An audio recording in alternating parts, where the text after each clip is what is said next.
Well, good morning, guys. I thought I would walk you through my skincare routine today because I am kind of starting some new products since I ran out of some old ones. So, you know, if you're new here, previously I always wash my face in the morning with the Neutrogena Clear Pore Mask. This is 3.5% benzoyl peroxide. I use this for acne. But I have also used this in the past and got a sample of it in my recent skincare haul. So I'm going to start using this in the morning. This is salicylic acid face wash. Salicylic acid is a beta hydroxy acid, or BHA, as the cosmeceutical industry will wow you with that word. It basically is just this. This is 2%, and this is great for acne-prone skin, especially acne-prone skin in African Americans, because this tends to be very well tolerated and has a lower risk of causing the kind of irritation that leads to dark marks. So darker skin types tend to do well with this ingredient. And I just wet my face with some very lukewarm water, and I'm just going to use about like that much, and just gently, you know, with my finger pads, kind of focusing in this area. And this is really all the exfoliation you need with this, honestly. Like, you know, don't go scrubbing your face. I've said this before, I'll say it again. The more irritation and the more aggressive exfoliation you do, the more your skin is going to get inflamed and irritated, and you don't want that. So, another question that I commonly get is it okay to use this with Differin or Adapalene or my prescription retinoid? You don't want to mix the two together. So the way I use this with the prescription retinoids or with over-the-counter Differin is you use the Differin at night without this, and then in the morning it's okay to wash with this, but don't mix them together when you're applying the Differin. Don't apply it in the presence of this. It's fine to put this on the next morning, however. Always talk with your healthcare provider about that to make sure that this would be right for you. Okay, so now I'm just going to rinse it off. Alright, so the next ingredient that I'm going to come in with is hyaluronic acid to my face in the product Neutrogena Hydro Boost. I've recently started using this. And I've got the biggie size here now, so committing to that in my routine. And I put this on a wet face. This is a hyaluronic acid humectant. It just helps the water that I have just put on my face, just helps the water stay in my skin. See, when you wash your face, you start experiencing something called transepidermal water loss in the skin, and that's what leads to dryness. So by doing this step, no, it's not absolutely critical. It's just something new I've been doing. By doing this step, you help the water kind of lock on the skin. So that's great. You don't want it to evaporate out of your skin. That's what causes dryness. And I'm only doing this on my arms for the sake of not wasting it. You really don't need much. And you can see it kind of gives like a dewy wetness. And so I actually let that kind of set up and dry a little bit on the skin for a few minutes.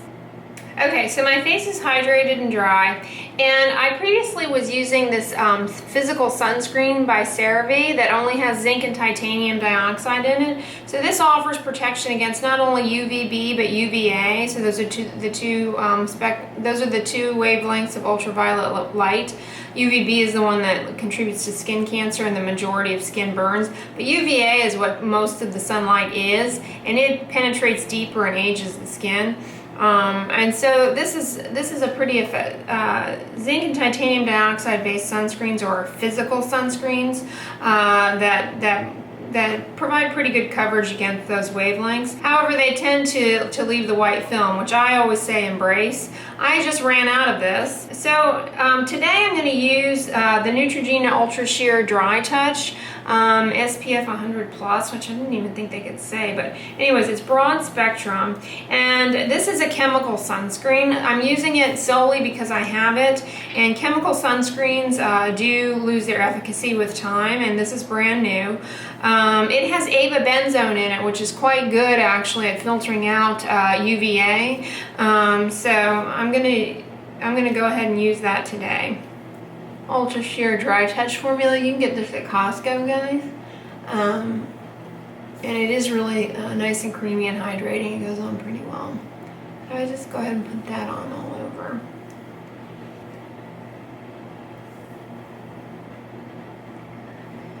So yeah, you can see that it goes on quite nicely. And then a product that I love, but it's expensive, is the Elta Md Zinc Broad Spectrum SPF 41.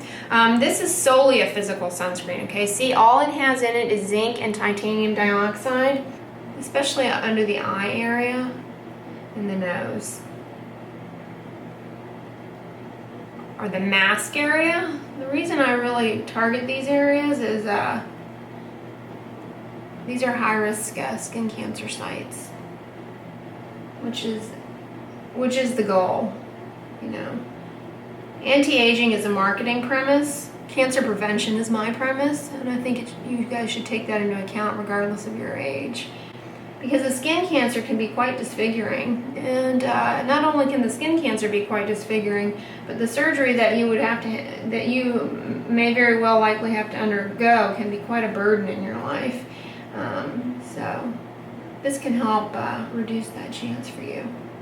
But don't be fooled into thinking that putting sunscreen on means that you can stay outside longer. So that's why I advocate a multi-pronged approach with sun protective clothing and avoiding the sun during peak hours, reapplying sunscreen, living in a cave. No, I'm kidding.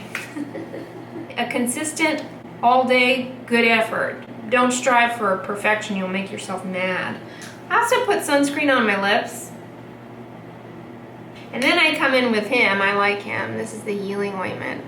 This is the Maybelline Colossal. I'm due to get a new tube of this. This is the only real makeup I wear. Yeah, that's where I'm at. I take biotin 10,000 micrograms daily, and I have noticed that taking this consistently with food has strengthened my nails and improved my hair. I just have espresso that I make on the stovetop, but not because I'm sure that this does anything for skin, but I'm curious to try it because I see a lot of people on it. This is now going to be my third serving of this, and I add this directly to my coffee, and I actually really like the taste of it.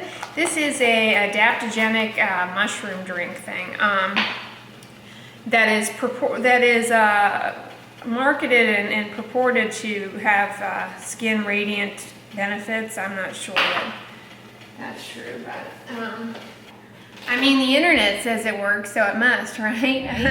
So I'm out to go get a little lunch, and you'll recall, so I haven't had a lettuce witch in forever, and I was really craving one. And you know, Witch Witch has a ton of quite a few vegan options. They've got a hummus, they've got a vegan black bean patty. They've got this new superfood which is like quinoa and what have you. So I'm going to get me a lettuce witch. I haven't had one in a while since I've been bringing my lunches on Monday.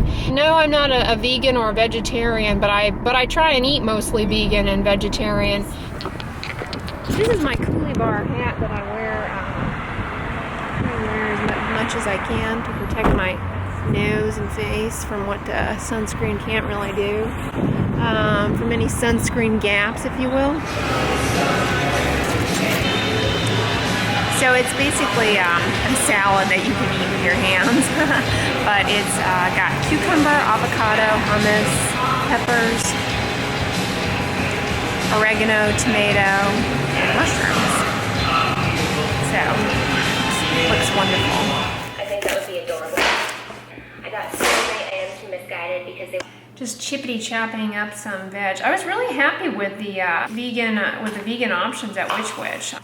I'm on their reward system. I really like that place. One of my reasons for cutting back on going there was cost. And you know, when I was making my video for you guys on kind of my anti-aging tips, I pointed out in that video that a diet that can accelerate aging is one that's high in something called glycated end products, and those are basically like a protein and a sugar molecule that occurs kind of with a lot of your smoked meats and kind of salty packaged foods.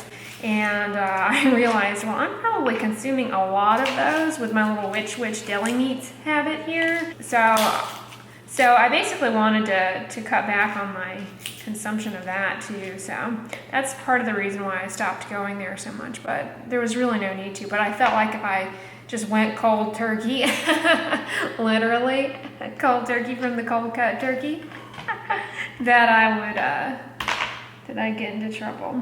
How cute is this, guys? I mean, he's a little bit wee for my size requirements, but he is much bigger than most coffee mugs, so I am a-okay with that. This character is called Totoro. Okay, so fun fact, I stayed up until 2 a.m. researching this guy last night. But this guy is based off of, I believe from what I read, a Japanese cartoon movie called My Neighbor Totoro, that was subsequently in recent years, I believe Disney remade it and has American actors. Like, I believe the Fanning sisters, Elle and Dakota, are the voices of the main characters. But how adorable is this? Not only is the mug cute, but how functional is this, okay? It's got this suction topper doodad on it. Say you're a tea drinker, I mean, this is perfect. Pleased as punch with that. And then, you guys know how I am on how Ibotta got me into the Superfoods beet chips. I really love them, and Ibotta has re-put the beet chips into my queue, but I'll be darned, all the grocery stores around me are out of the beet chips. So I'm like, so I picked up these burdock crisps. How fun is this? It's just like the beet chips, I guess, but burdock. I have never had burdock before, but I am so stoked to try this. And it says that it is Grandmaster approved. Is that like Grandmaster Flash and the Funky Crew? Comment below. I am intrigued. This is by a Korean food grandma. I mean, I feel like I am like this. I don't know. Is this just Korean marketing, or is this legit like a sacred Korean food? Please comment below. I am stoked as smoke to try that. Okay, and you guys saw that I did the beauty dust this morning, and I swear this does give me improved focus. These adaptogens, I'm sure it's completely placebo, but. So those are all the updates. I've got my veggies chopped for the week, and I'm gonna head to the gym now.